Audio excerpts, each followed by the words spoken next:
We honed in on testing infants of 6 to 8, 8 to 10, and 10 to 12 months of age on their ability to discriminate a native sound distinction, the ba-da, as well as a non-native distinction, in this case, two Ds that are used in Hindi but not English, da, da. Da. Da. Wow, look at the bunny. Da. In the conditioned head turn procedure, the infant sits on their mother's lap in a testing room. Across the table from the mother and infant, an experimental assistant sits and quietly shows the baby toys to keep him or her entertained and focused straight ahead.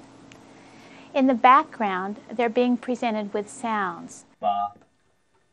Then after a number of repetitions, the computer operator in the adjacent control room pushes a button on the computer to indicate that it's time to change to a new sound. Da. You teach the child to turn their head every time they detect a sound change.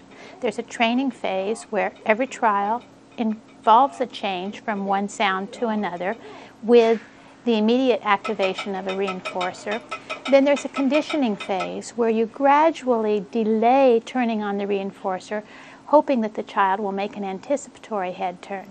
Then after they've reached some kind of criterion, we have 3 consecutive anticipatory head turns, then you go into the testing phase. And in the testing phase, what happens is the computer operator puts the whole procedure under computer control. And all that they do is press a button when they observe that the infant is in a state of readiness. The computer randomly selects either experimental or control trials, and we record the number of hits, and that's a correct head turn to a change trial.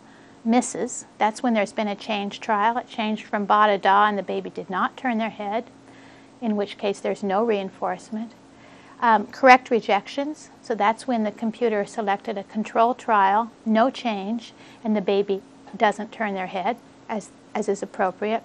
And false alarms, and that's when the computer selects a control trial and the baby turns their head even though there's been no change. Again, there's no reinforcement in this case, and that's recorded as a false alarm. Christopher. At 6 to 8 months of age, an infant hears da over and over again, and now hears the contrasting da come on that I know you as an adult English speaker can't hear. But that 6 to 8 month old English learning baby can hear that difference that is used in Hindi and many other languages of the world. And they turn their head just as regularly to a change from da to da as they do to a change from ba to da. At 10 to 12 months of age, an English learning baby can easily hear the difference between ba and da and turn their head appropriately. But they no longer respond to the difference between the Hindi da, da, which a Hindi learning infant of this age can discriminate. They're acting like you and I. They've honed in on the sound categories that are used in their native language, and they're failing to detect a change and not making an appropriate head turn response.